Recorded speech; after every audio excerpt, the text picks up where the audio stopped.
To fill my little nest egg, I volunteered to marry the disabled tycoon that even my younger siblings despised. For 3 years, I treated the tycoon like a best guy friend and finally saved enough for retirement. I proposed a divorce, but the tycoon suddenly stood up. I looked up at him in disbelief, a medical miracle. The tycoon smirked coldly. If I kept pretending, my wife would run away. Giving you another chance, still want that divorce? Mom, Dad, are you really willing to throw me into a pit of fire?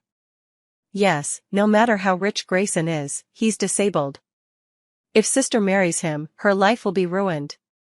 I don't want this either, but the company urgently needs funds to stay afloat. Just endure it for now, you can divorce him in a few years. Watching my distressed parents, my furious younger brother, and my devastated sister, I, the bystander calmly eating melon seeds, decided to step forward. Raising my hand high, I declared, I'll marry him. Hearing this, my parents stopped sighing, and my younger sister stopped crying, all turning their eyes to me. I immediately declared my stance, I'm serious.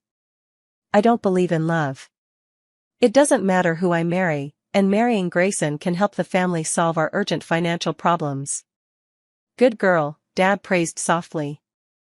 What had been a fierce family dispute moments ago was now resolved in the next instant. A month later, Grayson and I held a grand wedding. By the time the guests had all left and we returned to the villa where Grayson lived, it was already 11 p.m. I rushed straight to the new house, changed out of the obstructive red toast dress into loose loungewear, then clattered down the stairs and dashed into the kitchen to grab a palm-sized cake. As I was wolfing it down, Grayson wheeled himself into the kitchen and frowned slightly at my ravenous, reincarnated hungry ghost appearance. Are you hungry too? Want some? This cake is delicious. After taking a refreshing sip of lemon tea, I stuffed a small piece into Grayson's hand before cutting another large slice for myself. Were you really that hungry? Grayson looked utterly baffled. Yes, absolutely, I swallowed my food and responded immediately. To prove my words weren't false, I even lifted the hem of my shirt. See, I'm so hungry my stomach's clinging to my back. Riley. Grayson suddenly raised his voice and called my full name. Startled, I sheepishly put down the red wine in my hand, muttering under my breath, it's just a bottle of wine. Was raising your voice really necessary? Stingy, we're married and I still can't drink a bottle of your wine.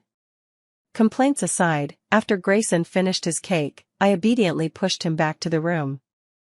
Need any help? Are you sure you can bathe alone? I leaned against the bathroom door with a hint of doubt.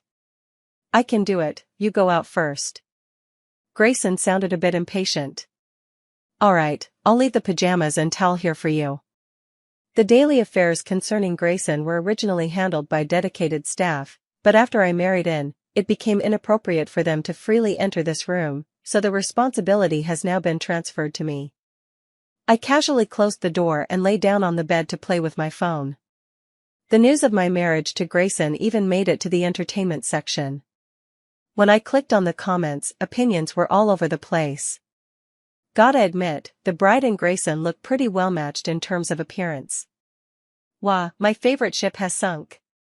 I always thought Grayson and his daughter would grow old together. This woman must be desperate for money, marrying a cripple to live like a widow. It's good to be rich, even if you're disabled, you can still marry a beautiful wife. My daughter posted a new update. From her words, it's clear she still can't forget Grayson. Good heavens, just look at what you've done. Who is this daughter the netizens are talking about? I'm so curious. Gossiping is human nature, so after piecing together bits of information, I finally got the gist of it. The daughter mentioned by netizens turns out to be Sophia, an emerging young celebrity. She was once Grayson's lover, but after Grayson got into a car accident and injured his leg, he broke up with her to avoid burdening her. So it was his ex-girlfriend after all. Out of curiosity, I scrolled through her profile, unsurprisingly stunning, as befits someone famous in the entertainment industry. Compared to me, Sophia and Grayson look far more compatible. Too bad fate had other plans for them. But to be fair, the caption on her latest post, "Farewell, my love, tomorrow I set sail." Isn't that just a line from a song? How did netizens even conclude that Sophia still has lingering feelings for Grayson? Grayson, freshly showered, interrupted my nosy sleuthing. Putting down my phone, I stole a glance at Grayson and asked hesitantly, "So, are we still going to sleep together?" Grayson visibly froze for a moment before his expression darkened. "Riley, have you no shame?" "Why should I be ashamed? Isn't it just like eating and drinking, a basic physical need? Besides, we've already gotten to this stage, is it wrong to ask?" Clearly unprepared for my bluntness, Grayson was momentarily speechless before collapsing back onto the bed in resignation. "We've been busy all day. Aren't you tired? Let's sleep." Seeing Grayson change the subject, I couldn't help but think of those netizens' comments about living like a widow. Just because his leg was injured, surely it wouldn't affect our, life's harmony, right? But what if it did? No, I had to test this out. "I'm fine, I can handle this level of activity." "If you're tired, I can do the moving, after all, you aren't exactly in a convenient position right now." As I spoke, my hands were far from idle, making a mess of Grayson's silk pajamas. "Riley!" Grayson's handsome face flushed red as he yelled, his eyes filled with a strong warning. "I'm sorry." I immediately knelt down timidly and obediently lay flat. But I couldn't sleep a wink. The question of whether he was actually impotent kept lingering in my mind. Maybe I should just ask directly. After all, a couple should be open with each other, and mainly, I was afraid of bottling it up until it hurt. "Darling, I want to ask you a very serious question. Will you answer me truthfully?" I turned to face Grayson. Grayson paused midway while turning off the light, glanced at me coldly, and said tersely, "Speak. Can your third leg still stand up? Are you really tired today or just trying to avoid me?" "Riley, you." Grayson's chest heaved violently. Seeing that he was merely fuming with anger without any intention of hitting me, I subtly shifted my slightly retreated body back to its original position, looking up at Grayson with hopeful eyes, wishing he could give me a definite answer. After a long silence, Grayson spoke with difficulty, his voice heavy. "I'm sorry for dragging you into this. I can't give you what you want. You can find other men, just don't let me see it." I widened my eyes. I had braced myself for the worst outcome before asking, but was still momentarily stunned. Yet, I never expected Grayson to be so understanding, his spinelessness even made me regret prying. "Grayson!" This time, it was my turn to shout. "Even though ours is a marriage of convenience without love, I won't let you degrade yourself and disgust me. That kind of thing isn't that important." Grayson wasn't moved by my impassioned declaration. Instead, he quietly echoed my earlier words, "If it's as routine as eating and drinking, how could it not be important?" The slap in the face came so quickly that I defiantly defended myself, stiffening my neck. "Eating and drinking are for satiety and quenching thirst, whether it's rice, steamed buns, bread, water, cola, or milk tea, it all serves the same purpose. You can't do it, I can use toys, it's the same." The harsh truth angered Grayson again, and he snapped at me, "If you can sleep, sleep. If not, get out. Enough talking, let's sleep." The next morning, Grayson was no longer beside her. Despite his physical disability, he remained strong-willed and had already started working early in the morning. "Riley." "From now on, the household management will be in your hands." Stop. Isn't there a butler? Leave professional matters to professionals. I don't understand these things. The marriage was essentially a bargaining chip exchange. While Grayson's dowry of $200 million landed in my hands, only $500,000 actually remained, the rest was used to cover my father's company losses. If I take this job, won't I have to devote all my time and energy to this villa? I still need side gigs to earn my retirement money. Thinking of this, I looked sheepish. "Honey, will you give me pocket money?" Grayson's expression was complicated. Yes, I'll give you a supplementary card later. Can you transfer it to me instead? How much a month? Grayson asked coldly. Food and accommodation are already covered, no need to be too greedy. Just like at home, 100,000. Grayson looked at me in surprise. I cautiously met his gaze. Was I asking for too much? Demanding money from one's husband on the second day of marriage was perhaps a bit excessive. Oh, 50,000 will do. Grayson sighed. I'll give you 500,000. How much? 500,000? After a stunned pause, I jumped up, leaned over to hug Grayson's neck, and excitedly kissed his cheek. Thank you, hubby. Then I rushed out of the room and ran up and down the hallway 3 times before barely calming down. Hubby, what day will my allowance be transferred? The 10th of every month, Grayson said, his ears slightly red. 3 days later, Grayson pushed aside some work to accompany me home to pick out gifts. I'm going to the bathroom, wait here for me. In the middle of shopping, I said to Grayson, who nodded helplessly. In just a short time away, Grayson got into trouble. What are you doing? What's going on? Picking on my husband because he's disabled? I pushed through the indifferent onlookers, using my bag to knock away the red-haired guy who was grabbing Grayson's collar, then bent down to check on him. Are you okay? Grayson shook his head to indicate he wasn't hurt. Who bullied him? Are you his wife? You came at the right time, pay up. He smashed my phone, brand new, 8,000. The red-haired guy turned and yelled at me. I ignored him and asked Grayson, what happened? He was on his phone not watching where he was going, bumped into me, and now he's trying to scam me, Grayson said coldly. Do you believe his nonsense? Clearly. You expect me to trust you, a complete stranger, over my own husband? I cut off the red-haired guy with hands on my hips. You dropped your phone yourself, saw my husband as an easy target, and now you want him to pay for it, is that it? He tripped me. Isn't it only fair that he pays? Maybe you should have watched where you were going. I haven't even blamed you for tripping my husband yet. Luckily, he didn't fall, otherwise, I'd sue you for every penny you've got. Stop making a scene. I don't have time to argue with you. Pay up. You think you can just say whatever you want? Where's the proof?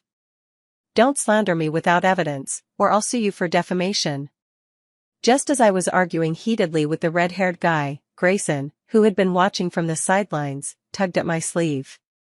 Honey, there's a camera over there. I immediately understood and pulled out my phone. Since there's a camera, it should have recorded what just happened. We can call the police to handle this.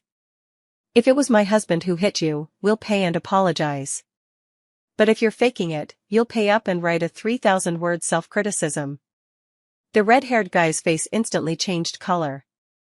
Guilty as a thief, he cursed and left. Didn't know you could argue so well, Grayson teased with a smirk. I snorted triumphantly. Better not make me mad next time, that was just warm-up. My full combat power hasn't even been unleashed yet. Okay. I don't know if it's my imagination, but Grayson's smile seemed to soften a little. This was Grayson's first relatively formal meeting with my family after our marriage. Dad didn't go to work, my younger siblings were also at home, and Mom specially made one of her signature dishes. After everyone managed to finish lunch with a mix of unfamiliarity yet warmth, my younger siblings returned to their rooms, Mom settled in the living room to watch TV, and I stayed in the yard playing with the dog. Riley, do you want to leave with me, or should I have the driver pick you up later? Hearing Grayson's voice, I inexplicably felt relieved. Let's go back together. Looking at the street scene outside the car window, a sudden sense of aimlessness, like duckweed adrift, rose in my heart at this moment. Grayson's abrupt lean scared away those fleeting sentiments like smoke dissipating. What are you doing? I frowned and questioned. Grayson looked at me strangely, his hand still moving, helping you with the seatbelt. You forgot. Why wear a seatbelt in the back row? You still need to buckle up in the back. Grayson was adamant, leaving no room for argument. Feeling guilty, I pouted and said, "You ruined my mood. Give me extra allowance." Grayson thought I was acting crazy, and silence filled the car. After a long silence, Grayson asked casually, "You don't get along with your family?" "Not exactly," I scratched my cheek and sighed. I was lost and wandering in my childhood, and was only found and brought back to inherit the family fortune in the past couple of years. You know, as the eldest daughter responsible for the family legacy, sometimes even family members are competitors who could affect my authority. I can't get too close to them. Mere familial bonds are just things imposed by blood ties. I certainly don't envy such mundane shackles. I was just talking nonsense, and Grayson listened with an indifferent expression, replying, "Oh. I really don't envy any of that." I glared and emphasized. Grayson remained unmoved, fiddling with his phone. "Got it, don't shout so loud. You'll distract the driver." Humph, as expected of a cold, emotionless marriage of convenience partner, couldn't even pretend to comfort me a little. I inwardly grumbled, pulling out my phone to play a few mini-games to distract myself. Seeing those 4 transfers of 50,000, my eyes widened like copper bells, and my heart danced like a musical fountain. Grinning from ear to ear, I lunged at Grayson. "Thank you, darling hubby." "Riley, be rational. You're so heavy, get off me, or my leg will be wrecked again." Grayson shouted, but his arms gently wrapped around me. After stabbing wool for a week, I finally finished the custom order commissioned by the customer. I stretched my waist and wandered into Grayson's study, only to find him still buried in work at 10:30. I couldn't resist scolding him. "Ruining your legs and kidneys too? Staying up late is bad for your health. Go wash up and sleep. Let me finish reviewing this report first." "Alright, I'll go run your bath for you." It's only been a month since marrying Grayson, yet it already feels like decades of mundane married life. Getting hitched without an emotional foundation just feels so uneventful. Is it because the lack of an adult life makes it feel like we're just roommates? Does that kind of thing really have such a strong catalytic effect? If we're going to spend a lifetime together, this can't go on. As I watched the water flow, my mind wandered. When Grayson finished showering and lay on the bed, I suddenly made up my mind to break the balance. After all, Grayson is impotent in that aspect, so his insecurity makes him hesitant to take the initiative. In this case, I need to be more assertive and encourage him more. After all, that kind of pleasure doesn't necessarily have to come from there. Maybe after a few tries, we'll get better at it, and both of us can be physically and emotionally satisfied. "Honey, I'm really in the mood today."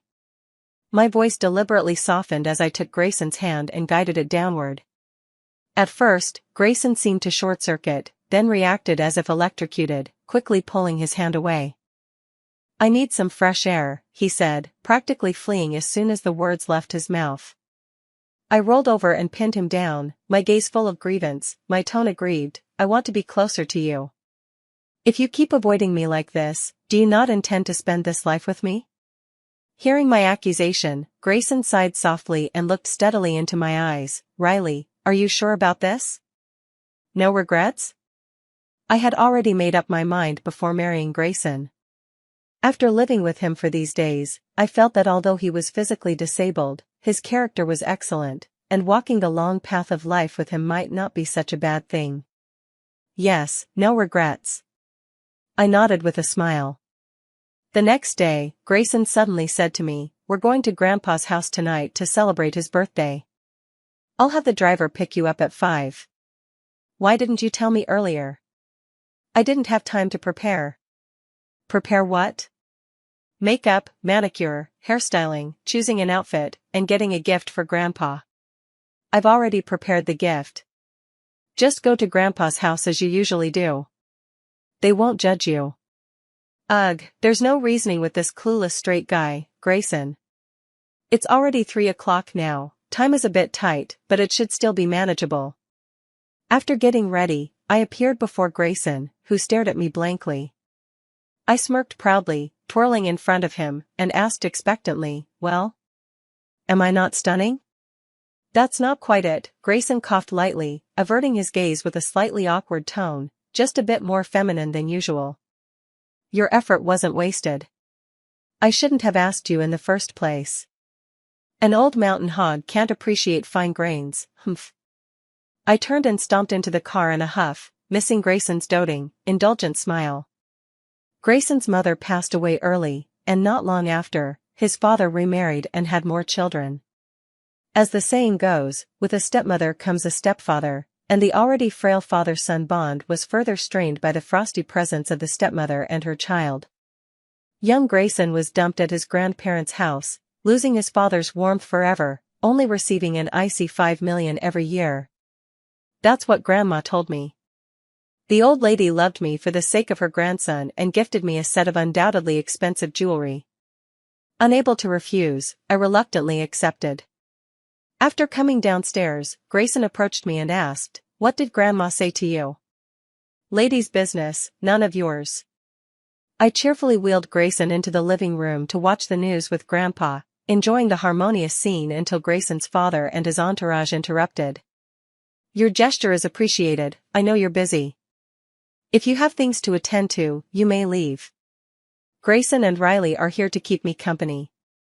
Before Grayson's father and his party could even warm their seats, Grandpa began shooing them away.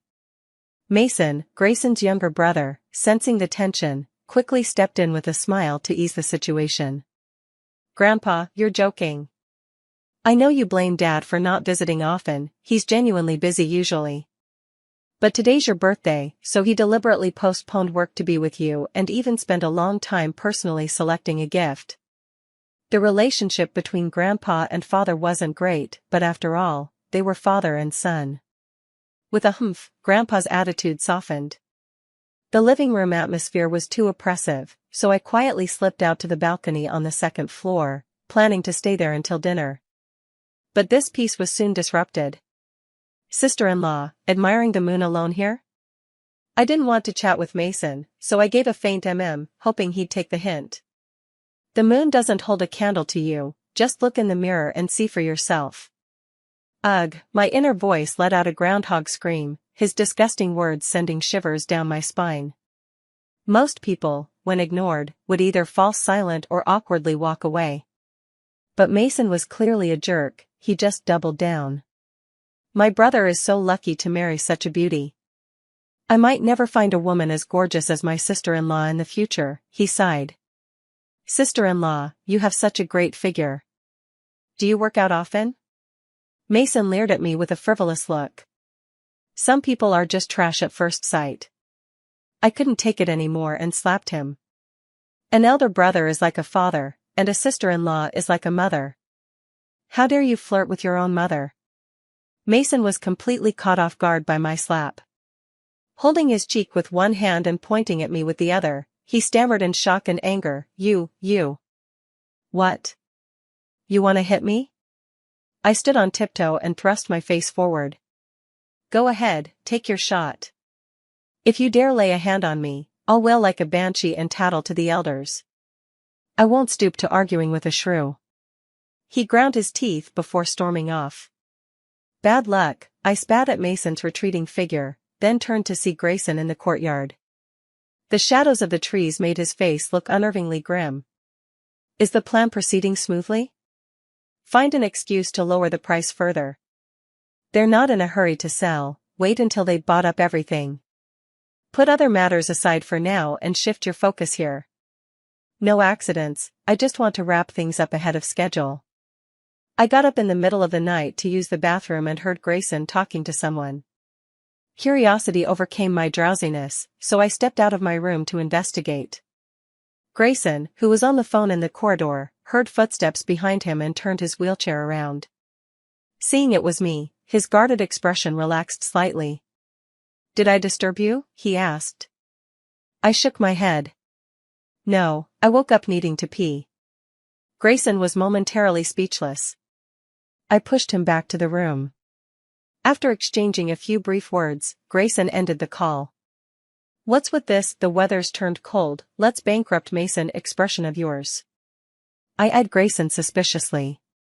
Don't tell me just because Mason said you're not good enough for me, you're going to go nuclear on him? That day when Mason offended me, I came home and gave Grayson an exaggerated account of it. He didn't react much at the time, but turns out he's been secretly planning something big behind the scenes. What on earth goes through your mind all day? Brother against brother, for you? Grayson scoffed coldly. Well, that's a relief. For a moment I thought I was about to become the femme fatale. I patted my chest, feigning a look of lingering fear. Grayson rolled his eyes. Don't worry, you don't even meet the trigger conditions. Can't you say something pleasant for once? I huffed, slipping my hands under Grayson's shirt to feel his firm chest and abs, soothing my wounded pride. Grayson stopped my restless hands. Behave. Go to sleep.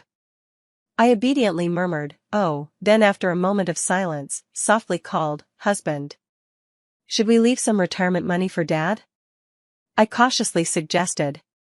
Grayson ruffled my hair, his voice gentle, okay. It had been 2 weeks since I last had a meal with Grayson, as he had been extremely busy during this time. I vaguely knew he was orchestrating a grand plan, years in the making, and everything was about to come to fruition. That day, as I passed by Grayson's company after shopping at the mall, I suddenly felt the urge to visit him. Coincidentally, I happened to witness Grayson arguing with his father. I know you don't like him, but he's still your brother.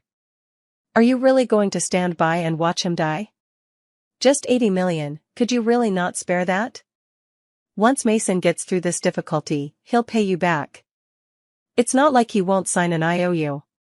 Father-in-law was domineering, not at all like someone asking for a loan.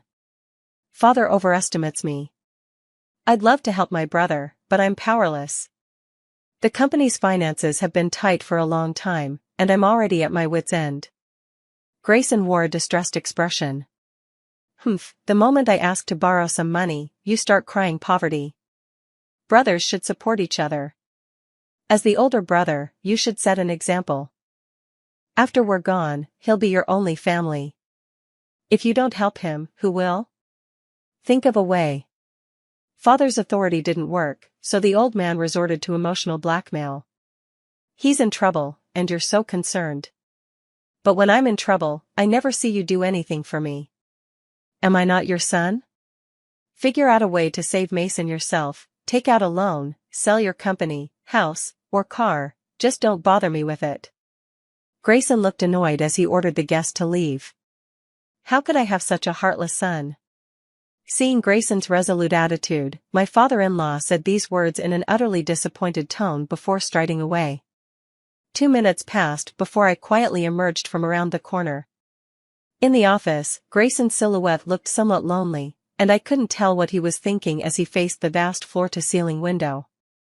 Honey, I lilted my tone, trying to sound light-hearted and cheerful, I've come to see you. What brings you here? Grayson wheeled his chair toward me, his expression already composed. Just passing by, I slurped my milk tea. Want some?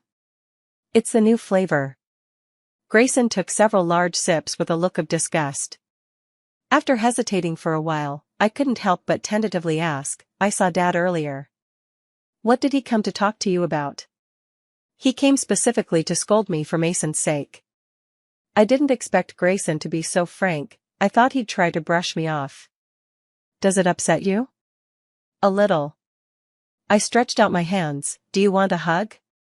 We happen to have the cutest height difference, it should feel just right. Get lost, Grayson pointed at the door, his voice flat. Oh. I complied readily, pausing at the door to turn back with a bright smile.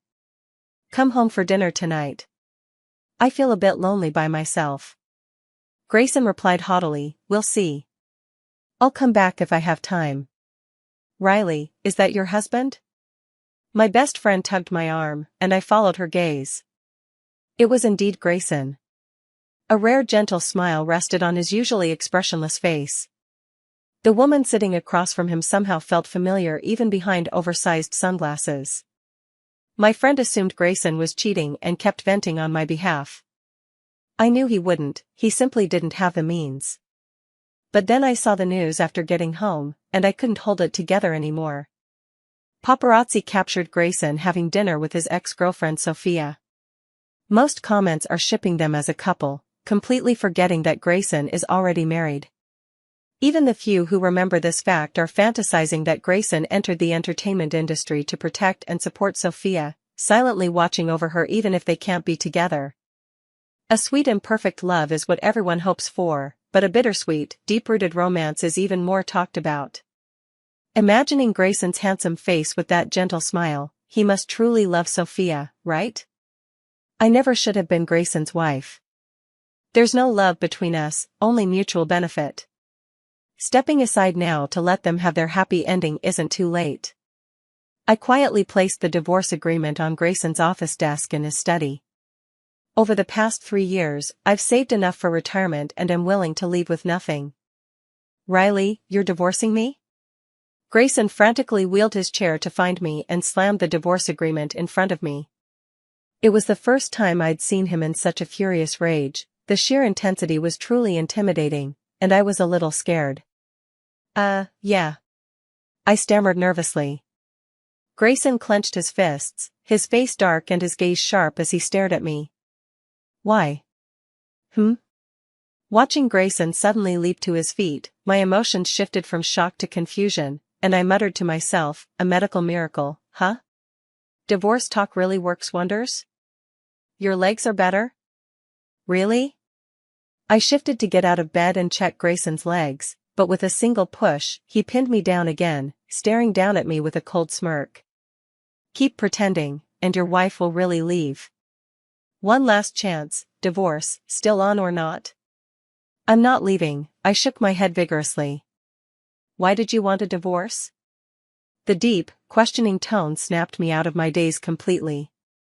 Since he had just been surprisingly intense but at least shown some kindness, if I didn't answer properly, or gave a flippant response, I'd probably face some punitive consequences. I recounted what I had seen and heard, then added in a low voice, you rekindled things with Sophia, I just wanted to end things gracefully. Riley, are you out of your mind? It was just a coincidence, having a meal together. If it was just a meal, why were you smiling so tenderly at her? Because your name happened to come up in conversation, it was an involuntary expression. Grayson gritted his teeth and reluctantly confessed, which secretly thrilled me. You expanded into the entertainment business, wasn't it because of her? No, I'm a businessman. I just wanted to make more money. Netizens say you initiated the breakup to avoid holding her back. %. Grayson fell silent for a moment before speaking in an icy tone. She was the one who thought I was a burden and initiated the breakup. Oh no, seems like I've unintentionally dug up an old wound. I reached out, circling my arms around Grayson's neck, and stared intently into his dark pupils with a serious expression. You were never a burden. Thank goodness she left, for it allowed me to find treasure. I'm sorry for misunderstanding you. I always thought our marriage was fragile, lacking the support of love, unable to withstand the slightest turbulence. Grayson's gaze softened as he chuckled lightly. I was just about to cultivate this topic further, but you apologized so quickly, now I'm at a loss. Not the least bit fragile, our initial encounter was indeed without love. But as we journeyed together, affection quietly sprouted, grew, and permeated everything. After Sophia entered the entertainment industry, her relationship with Grayson generated plenty of buzz and brought her considerable benefits. Faced with the gossip this time, Sophia not only didn't refute the rumors but even added fuel to the fire by making ambiguous statements. She remained a frequent trending topic for several days, soaking up the spotlight. This wave of publicity even landed her a new endorsement deal. Grayson is already married, yet Sophia is still clinging on to suck his blood. I simply can't stand it anymore, especially after learning that she was the one who actively dumped Grayson. My disgust for her has reached its peak. I immediately registered 2 social media accounts, one mimicking Grayson's and one for personal use, both with matching profile pictures and names as a couple. My personal account mainly showcases our daily affection, while Grayson's account mostly reposts and likes my content. Soon, netizens took notice, and some gossip accounts even fanned the flames, stirring up drama. The tide of public opinion began to shift, with Sophia transforming from a pure-hearted muse to a green TB*TCH. Some haters and casual onlookers made particularly harsh remarks, labeling her as the other woman. Sophia's team must have been monitoring the buzz, as the related hype suddenly died down, and certain keywords disappeared from sight. This time, I didn't even confront her directly, just a warning, hoping she gets the hint. Sophia called me. "What did you do?" Grayson asked, amusement glinting in his eyes. Instead of answering, I countered, "Did she go running to you to complain?" Grayson shook his head. "No, she apologized to me." "Humph, what could I do?" Subtly asserting my sovereignty, "That's all." "Well done," Grayson ruffled my hair. I knew she was using me to build her image, and I couldn't be bothered to respond. "Sorry for making you unhappy." "No need to apologize, I've already found my happiness back." "Want to make me even happier?" "I do." I threw myself into Grayson's arms, slightly bashful. "Let's have a baby." "All right." Extra, Grayson's perspective. In order to obtain Sinclair Group's core technology, my father arranged for me to marry the daughter of the Sinclair family. The eldest daughter of the Sinclair family married over. She wasn't what I expected, neither tiptoeing around me nor looking down on me. She treated me like a normal person, but whenever I ran into trouble, she'd step forward without hesitation to protect me. Riley always had some peculiar ideas. Like now, she told me to sit on the sofa while she settled into my wheelchair. She curiously explored it with her hands and soon figured out how to operate it. I watched as she happily scooted back and forth across the living room in the wheelchair. Tired from playing, she stopped beside me and marveled, "Your electric legs run pretty well, very nimble." On a trip back to Riley's home, I noticed she wasn't very close to her parents, brother, or sister. Only then did I learn she had just been found and hadn't yet built a close relationship with them. I suppose this must be one of the reasons she married me? After all, facing relatives awkwardly is much harder than facing strangers. Remembering that I, too, have sparse family bonds, I couldn't help but feel a twinge of affection for her. Since she likes money, I sternly transferred her $200,000, hoping it might help her forget her troubles. I thought we'd just muddle through for a few years before divorcing, never expecting Riley to actually entertain the idea of growing old together. She might have said it casually, but I took it seriously. I began active treatment, cooperating fully with the doctors. I couldn't possibly just watch from the sidelines when Riley joins the square dancing, could I? Humph, I refused to let those old men have the upper hand. My legs recovered remarkably well. I secretly practiced walking and progressed from shuffling step by step to walking with complete ease. I was secretly planning a big surprise for Riley, keeping it from him. Little did I know, before I could give him my surprise, he shocked me first. He actually wanted a divorce. I was so furious I couldn't stay seated. But after clearing things up, it turned out to be just a false alarm.